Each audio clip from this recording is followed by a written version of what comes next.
Then the government, in last class we studied related to economic growth and human capital and human development. Okay, now we can study about growth in government expenditure on education. The government expenditure on education has been increasing over the years. Okay, the percentage of education expenditure of total government expenditure indicates the importance of education in the scheme. Okay, the percentage of educational expenditure of GDP express how much people's income is being committed to the development of education in the country. During 1950 to 2014, education expenditure total percentage was 7.92 to 15.7.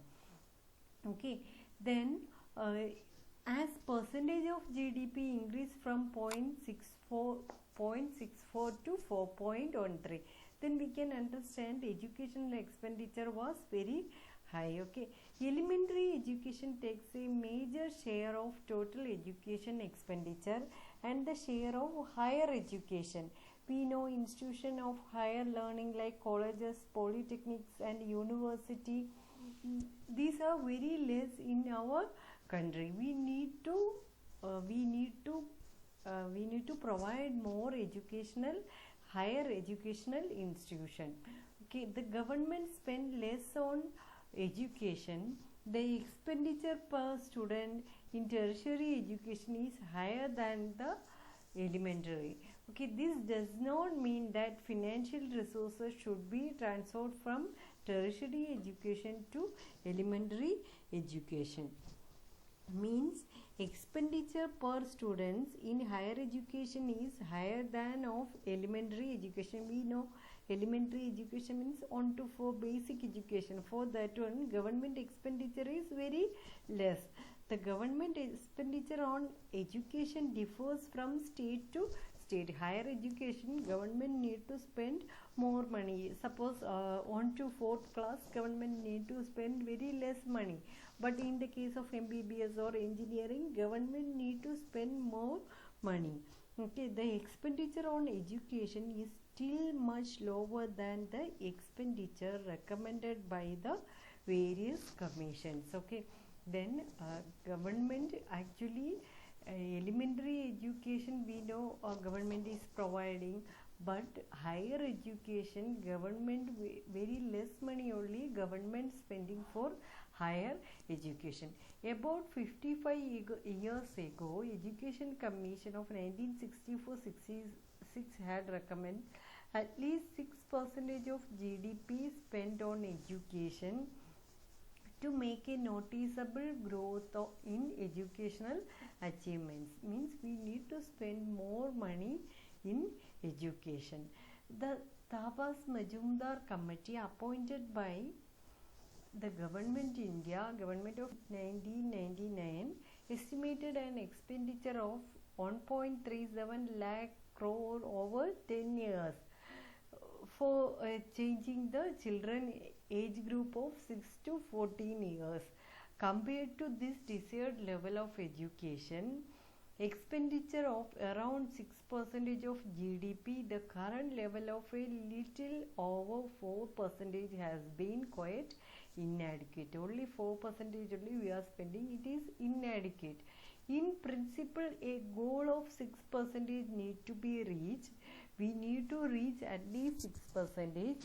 In 2009, the government of India enacted the Right of Children to Free and Compulsory Education Act to make free education fundamental right for 6 to 14 years. Means government added one more right for children 6 to 14 years, free and compulsory education. That one is fundamental right.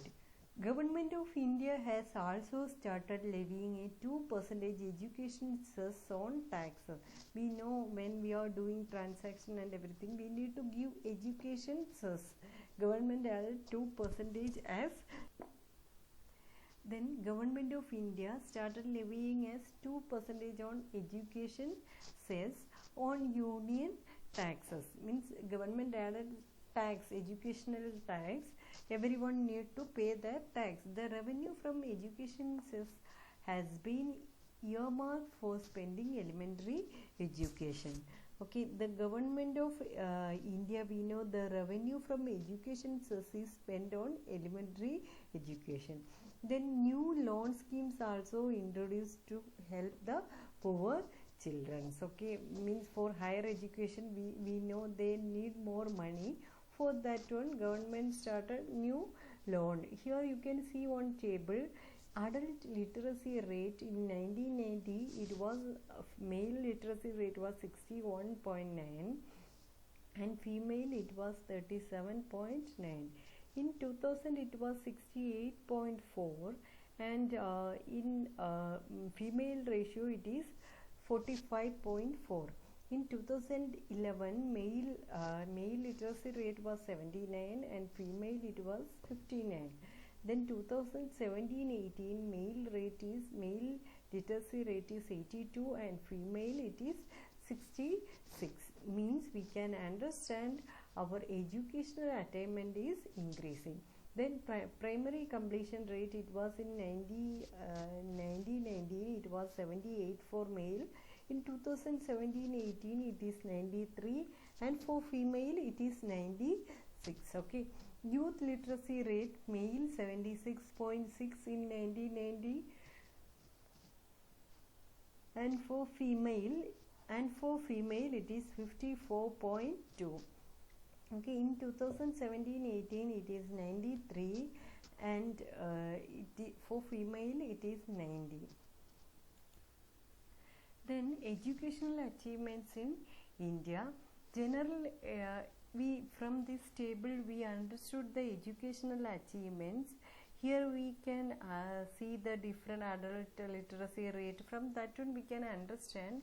It shows the achievements in educational levels. Okay, then here education, we know government implemented lot of policy, we added in constitution, but education for all still a distant dream.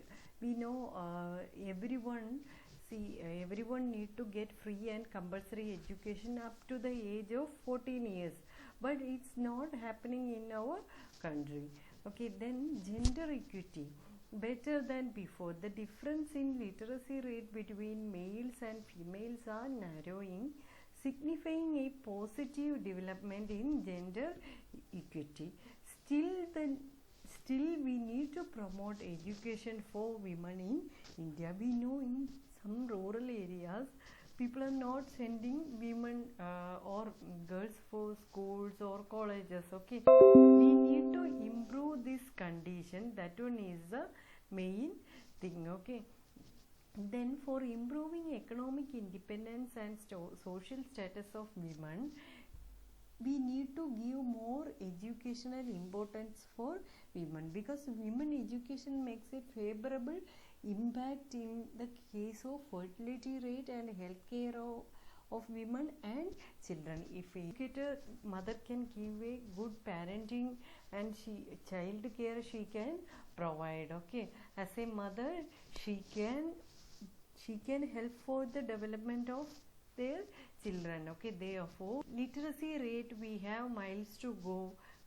Adult literacy rate, especially for unemployment among educated youth, is highest in our country. We know India, we know especially in rural areas people are unemployed. Okay, their urban counterparts had relatively less level of unemployment of 16%.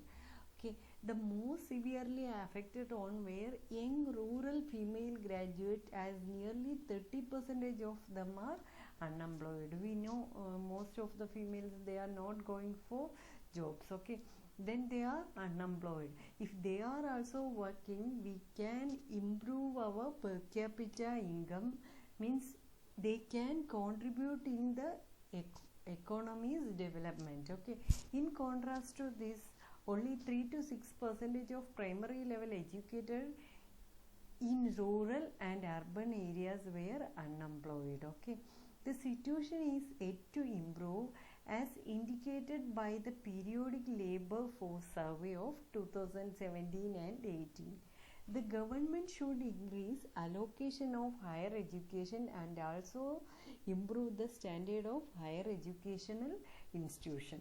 Okay, then government should increase allocation of higher education and improve the standard of government educational institutions. Okay, then the economic and social benefits, human capital formation and human development are well known, and we know in spite of measures taken by government, we need to do lot of things from state government and central government. Okay,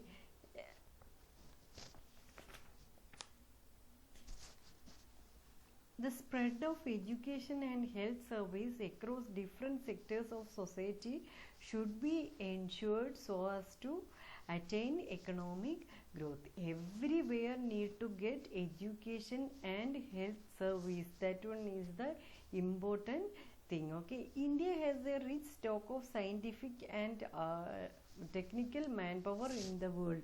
We know India have a good manpower, but we need to use that resource properly, because if they are not educated, if they are not skilled, it is not useful. That reason India need to use that man resource scientifically and technically. Then in this chapter we studied some basic concept like human capital. Then we studied about investment in education, job training, what are the importance of investment in education, job training, health, migration and information. These are important things in economic growth. The concept of physical capital is the base.